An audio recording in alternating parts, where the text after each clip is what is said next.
lo que es el Instituto Nacional Electoral, sabemos de todo el trabajo que hizo en contra de de la consulta popular. O sea, fueron contreras a la reforma popular.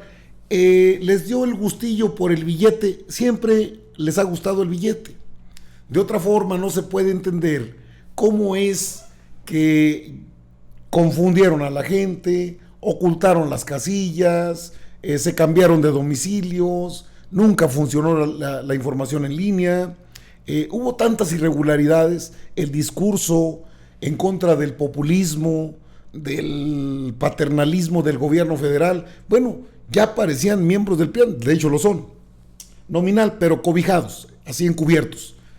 Lorenzo Córdoba y Ciro Murayama ya planean la contraofensiva a la reforma electoral.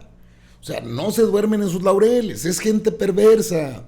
Parece que les llevan un paso adelante, eso parece, porque esperemos a conocer la propuesta del presidente de México.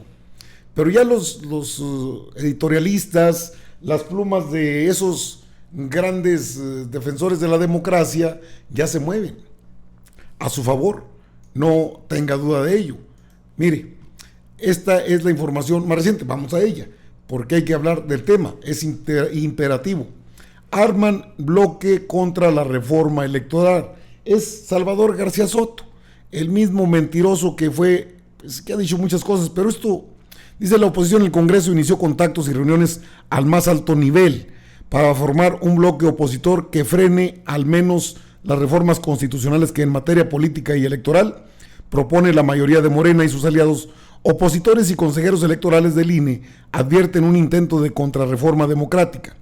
En estas iniciativas, que con el argumento popular de disminuir el costo de las elecciones, buscan dar control absoluto al presidente y a su partido al cambiar la autonomía actual por un sistema electoral pro gobierno, modificar las consultas populares para que el presidente aparezca en las boletas en 2021 y debilitar la presencia de la oposición para favorecer a las mayorías del partido gobernante.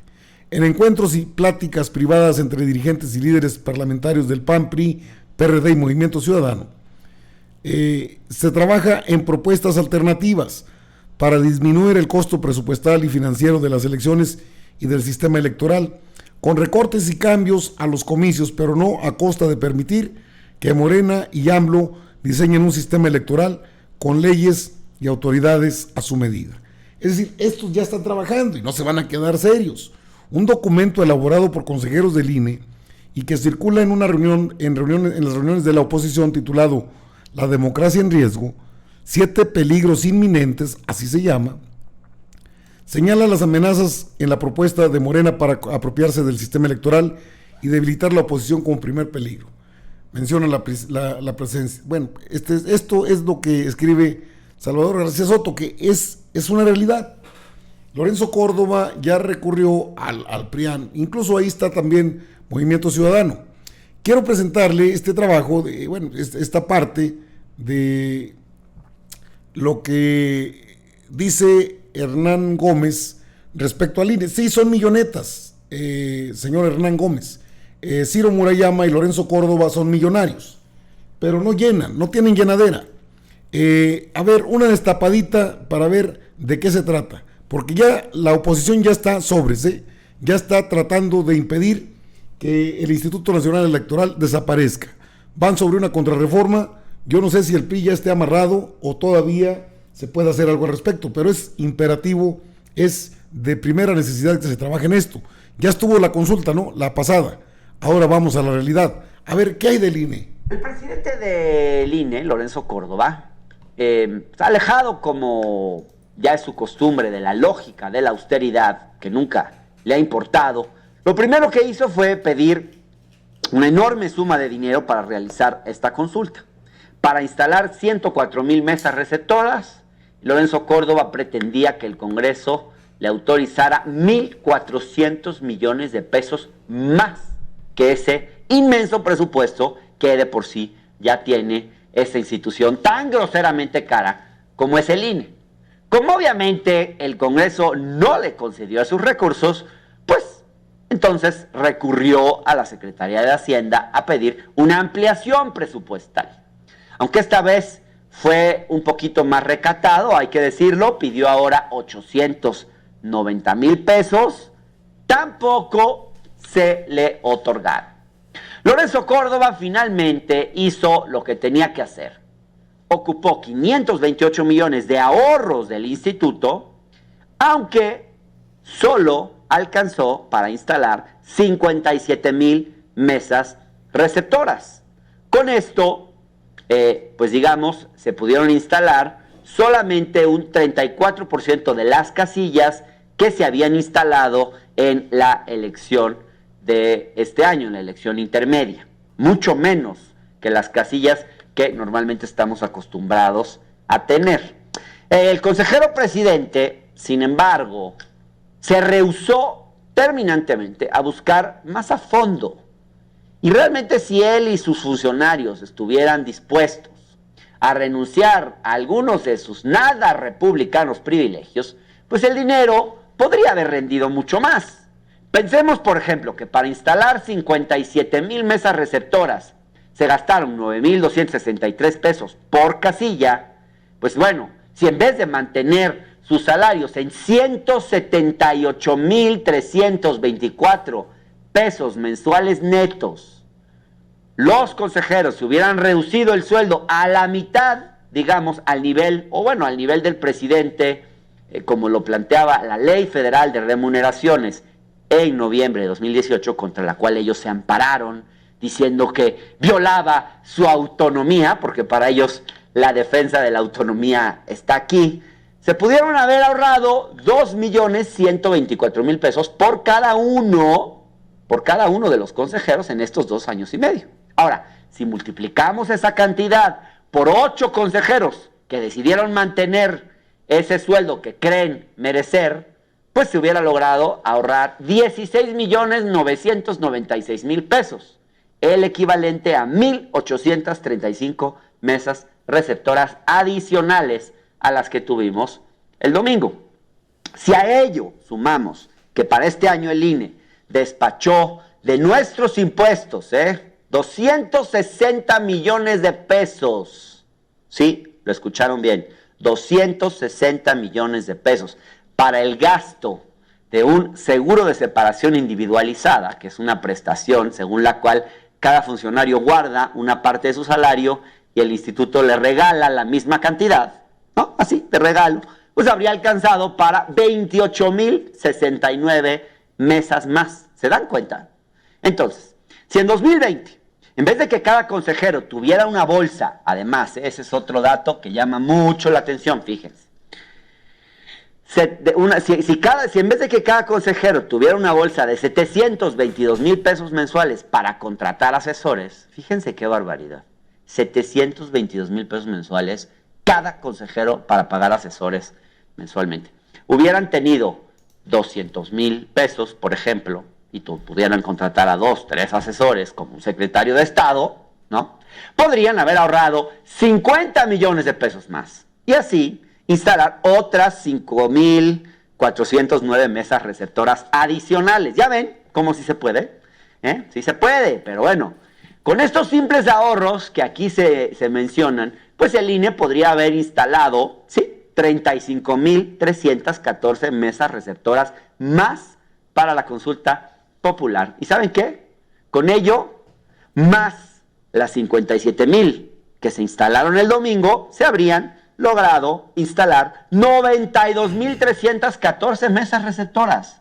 Es decir, 1,000 mesas más de lo que el INE consideraba ideal cuando fue a pedirle a Hacienda más presupuesto. Perdonen ustedes que me haya extendido, es para explicarles un poquito de matemáticas a los funcionarios del INE y darles algunas ideas, no se les han ocurrido, ¿verdad?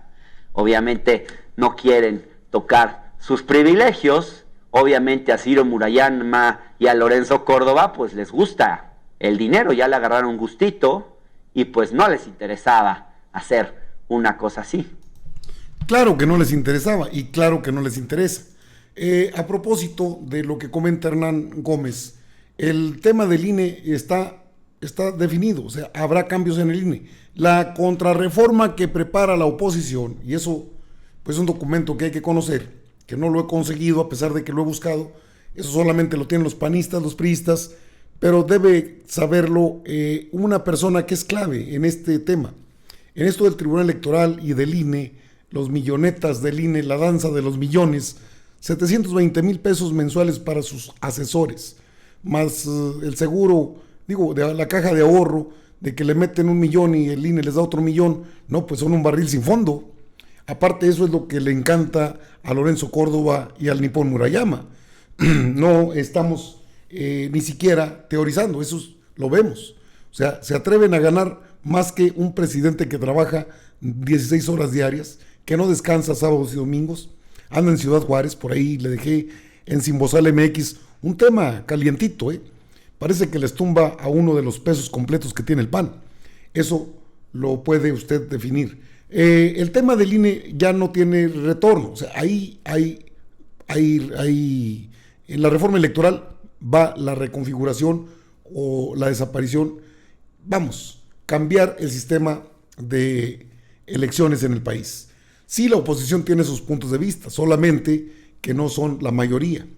La mayoría calificada no se tiene, la mayoría absoluta, la calificada sí, perdón, el 50+1 sí se tiene, pero la mayoría absoluta, es decir, la mayoría simple, esa sí la tiene, 50+1, pero no tienen la calificada, que son las 2/3 partes, ahí donde puede haber las negociaciones con priistas y panistas incluso.